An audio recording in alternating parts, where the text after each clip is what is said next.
Good morning students. मैं doctor Priyanka Sharma राजकीय महाविद्यालय लक्ष्मणगढ़ अलवर से बीए पार्ट 2 की होम साइंस की सभी छात्राएं हम आज पढ़ेंगे वस्त्र निर्माण या फैब्रिक कंस्ट्रक्शन।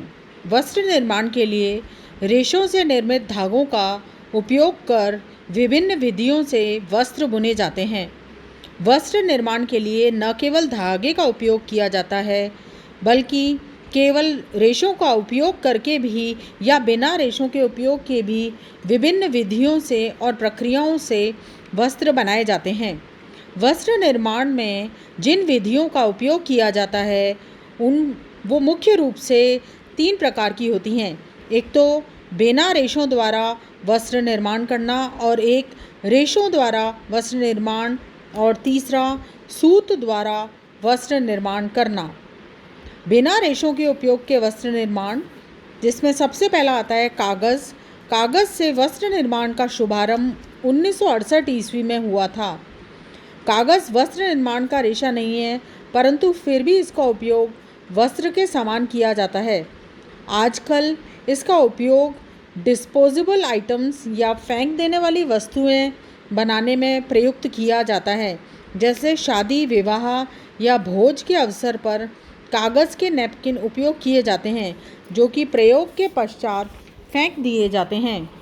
कागज़ के वस्त्र को मजबूत बनाने के लिए लंबे रेशे या नायलॉन की परत का भी उपयोग किया जाता है।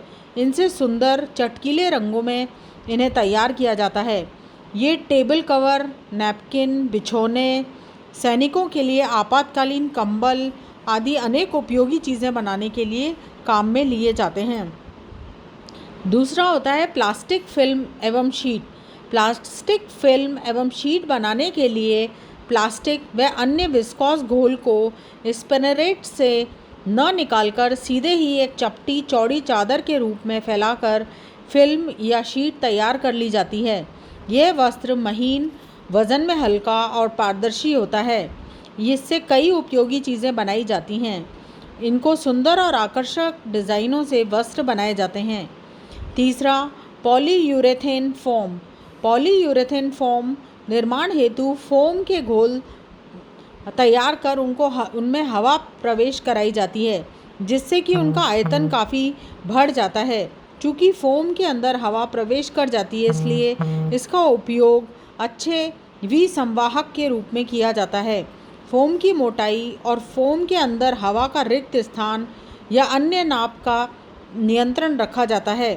इन्हें विभिन्न रंगों में रंगकर विभिन्न डिज़ाइन से प्रयुक्त कर आकर्षक बनाया जाता है।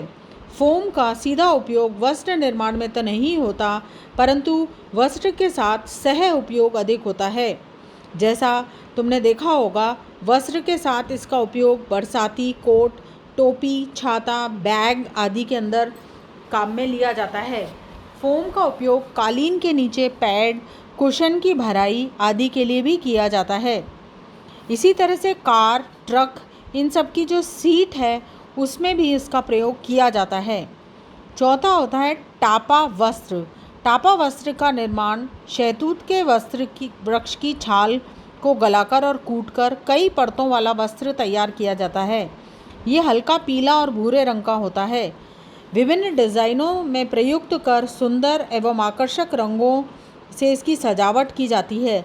यह वस्त्र देखने में कागज़ सदृश लगता है।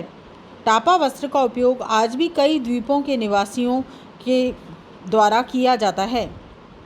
दूसरा है रेशों का उपयोग करके वस्त्र निर्माण। रेशों का उपयोग करके वस्त्र निर्माण की विभिन्न विधियां हैं, जिसमें सबसे पहला है नमदा बनाना। ऊन के नन्हे नन्हे रेशों को आपस में उलझाकर, जोड़कर, ताप से प्रभावित करके दबाव डालकर जमा दिया जाता है, जिसको कि नमदा या फेल्टिंग कहते हैं। इस विधि द्वारा केवल ऊनी रेशों से ही कंबल और नमदे बनाए जाते हैं। इसलिए इस विधि द्वारा वस्त्र निर्माण का जो कार्य है वो सीमित रहता है। सुई द्वारा पंच करके जालनुमा वस्त्र बनाना।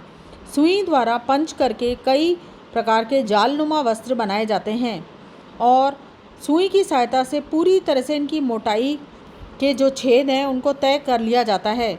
और इसमें प्रयुक्त की जाने वाली सुई 2 दिशाओं के हुक वाली होती है। जब सुई अंदर की तह तक चुभाई जाती है तो ऊपरी सतह के नीचे रेशे नीचे चले जाते हैं तथा सुई को वापस ऊपर खींचते समय नीचे के रेशे ऊपर की ओर चले जाते हैं। इस विधि से लगभग सभी रेशों से वस्त्र बनाए जा सकते हैं। तीसरा, ब्रांडेड बिना बुना वस्त्र। इस विधि के द्वारा भी वस्त्र निर्माण का कार्य किया जाता है। इस विधि में वस्त्र निर्माण का कार्य रेशों को चपटा करके चादर के रूप में बिछाकर किया जाता है। इसमें रेशों को आपस में चिपकाने वाले पदार्थ की सहायता से उनको जोड़ा जाता है। ताप सुनम्य रेशों के लिए प्रयुक्त नमी, ताप और दबाव डालकर वस्त्र का निर्माण किया जाता है। यांत्रिक विधि के द्वारा ब्रांडेड वस्त्र बनाने के लिए मॉलीवॉट, मॉलीपॉल और मॉलीमो, ये 3 प्रकार की मशीनें जो होती हैं ये प्रयोग में लाई जाती हैं।